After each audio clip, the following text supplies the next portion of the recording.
What? Okay, we're doing this. Welcome to the Vintage Vibe.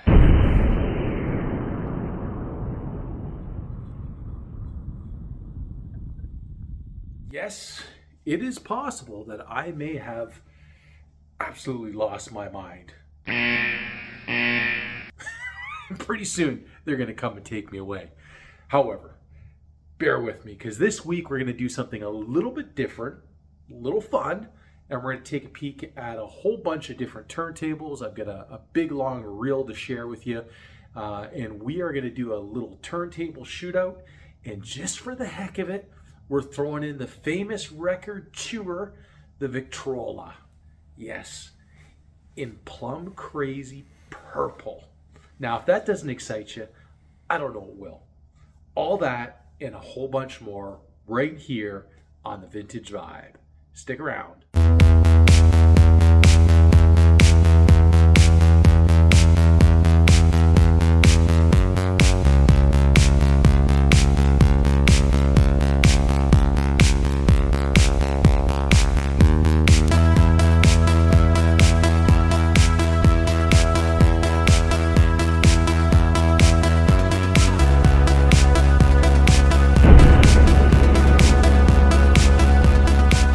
Part numero uno.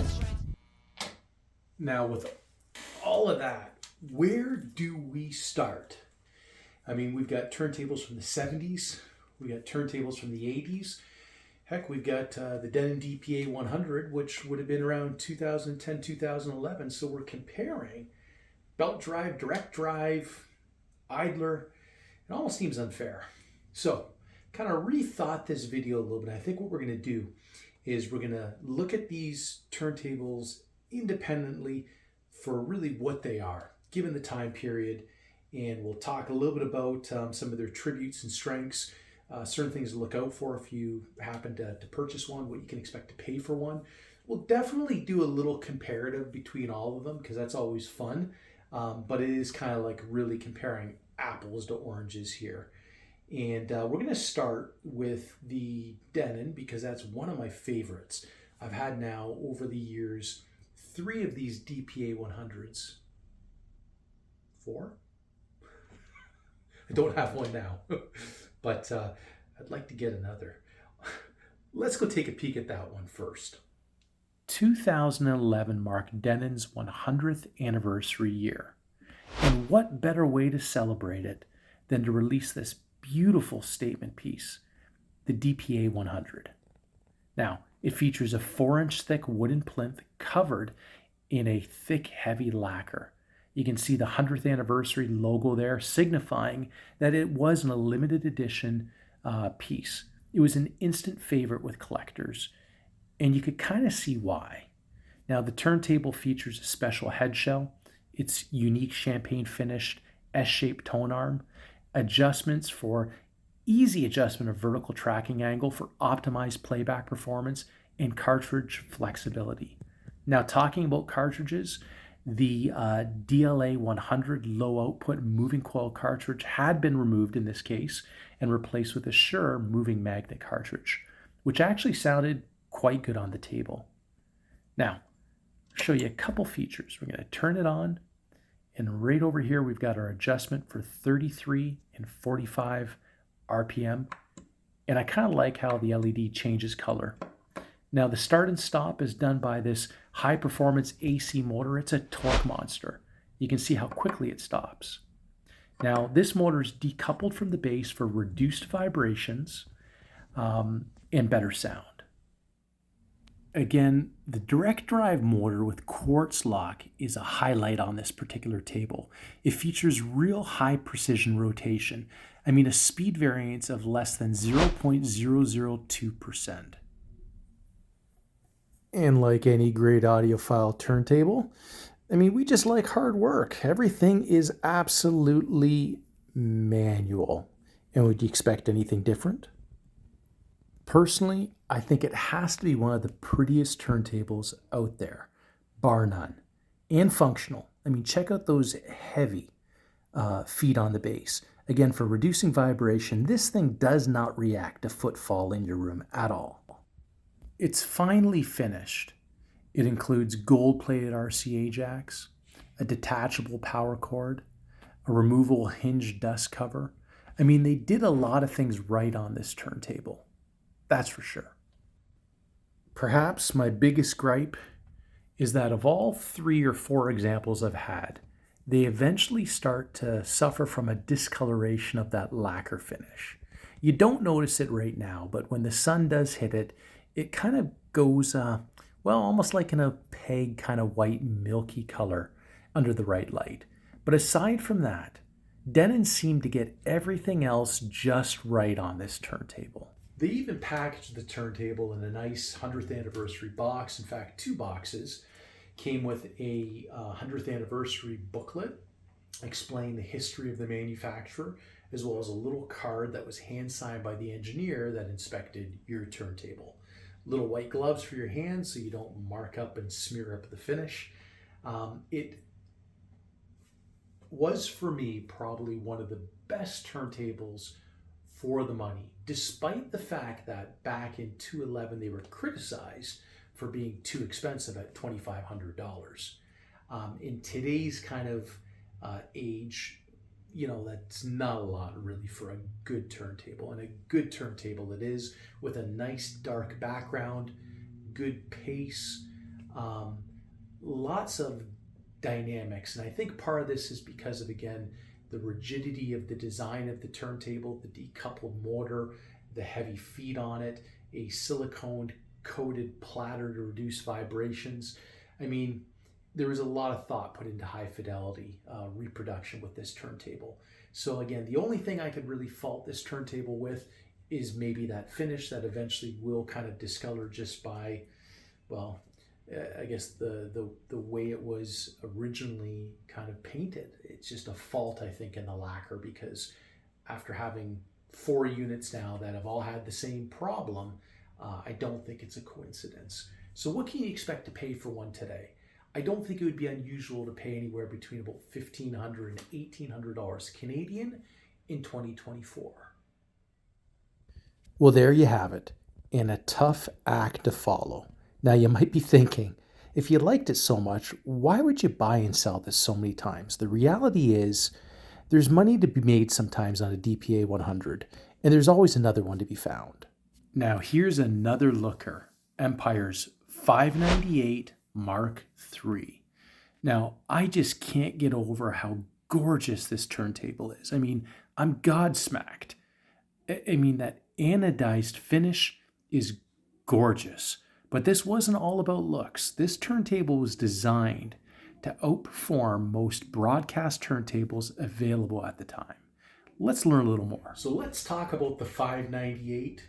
I think I've had 2 of these, as well as a 698, just to kind of lay it on there.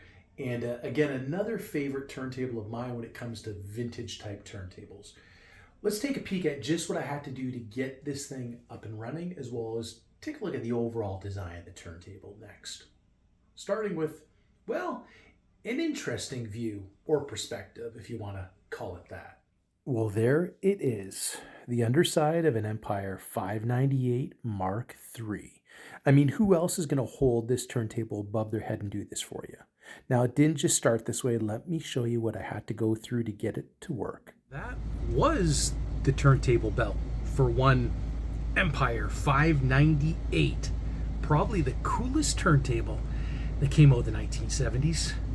The golden era of hi-fi.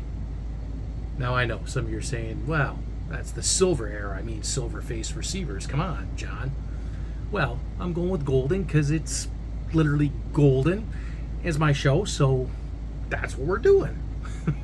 And when we're done the restoration on this girl, I'm going to take you through those steps, and we're going to look at it in its full glory, because she is one beautiful turntable and quite a little performer when set up properly. Okay, so a couple quick things here. First and foremost, always check for oil down here where the bearing is. In this case, it almost really doesn't look like a bearing per se. It's just a piece of metal at the bottom with a little indentation where the spindle of the turntable drops in and spins. We're going to call it the bearing. So I use a lubricant that is used on sewing machines, and about 3 to 4 drops once I clean this out with a Q-tip, which we've already done. The next thing I like to do, I'll give you a close-up here, is taking a look at the suspension in the turntable. Now there's one of the adjusting nuts I was mentioning, and there's our other 2, one there, and likewise one over here. Okay, this is the turntable motor, and you can see the spindle on top, which is what's going to drive the belt. Now, these bolts here, these brass bolts, hold the motor in place, and you can see washers underneath of it. Right now, they look like they're kind of wet, the rubber, and that's because we've used a product right here called Rubber Saver. I put a couple drops on there, and then use my Q-tip to kind of work that into the actual rubber. I try to retain the original components as much as I can, although you can get replacements on eBay. And we'll see just how well that works shortly. Next thing is a little bit of 99% alcohol on the end of a Q-tip, and what I'm going to do is actually clean this spindle down here, this brass spindle, which is a source of speed control problems. As you can see, kind of rubber building up on that will cause the motor to run off speed. Okay, a couple extra things. There's another little washer here which I applied some of that rubber renew to, and once I was done, I just clean up kind of around the platter, get off any of the residue, as well as off of the actual washers themselves. Do not do what I did, which is I used a very light compressed air to try to blow some of the excess off. Not really thinking. I looked on the platter and I seen little bits of kind of, or little spots of the oil from the rubber renew. The finish on this is very, very delicate. It's like an anodized type finish. It's very possible it actually might be sprayed on, almost like a gold tinged clear coat. I noticed a tiny little bit here starting to lift, and I'm not sure if that was from the oil that was on it just for a momentary time and then the wiping away, or if it was already kind of about to do that, and by wiping it I just noticed it. Not sure, but this is a very delicate finish. You've got to be very, very careful with it. Okay, another thing is the well that I originally dropped a couple little bits of oil in. Do not put the oil in that well. These are kind of pre-oiled bearings, so I took my Q-tip and I cleaned out inside that well. What you do instead is just smear oil on that shaft of the actual platter. Right here you can see it. Smear it on that, and that's all you supposedly need, and just let it kind of drop down. Okay, now the platter, you can see I've got my belt on it. I gave this a nice cleaning, again just mild detergent, because you don't want to get any oils on that. One, we don't want belt slippage, and 2, we don't want to disrupt the finish. Next thing we do is have to be very careful with lifting this belt. Again, we don't want residue from our fingers. I'm going to just use this little screwdriver for a moment, just to allow me to kind of pull it. And the first part of the spindle here is for 33. This is 45, and the bottom part is what's that, 75 or something. And now that should be nice and tight with the motor. Okay, we're going to give it a spin and just make sure that it does work and report back. Okay, we're spinning. We're going to run a speed test on it and see what we come up with. Start stop seems to be working fine. There we go, and we'll report back in a minute. So as you can see, this table is, well, I mean, it's pretty basic, but there's a lot to it, particularly when it gets older, to ensure that it's going to operate. So I've got a few more things I'd like to share with you before we talk a little bit more about some of the, I don't know, pluses and minuses about the Empire. But since we are at about the 16-minute mark on this video, we're going to hold that for part 2. I hope you stick around and check that out next.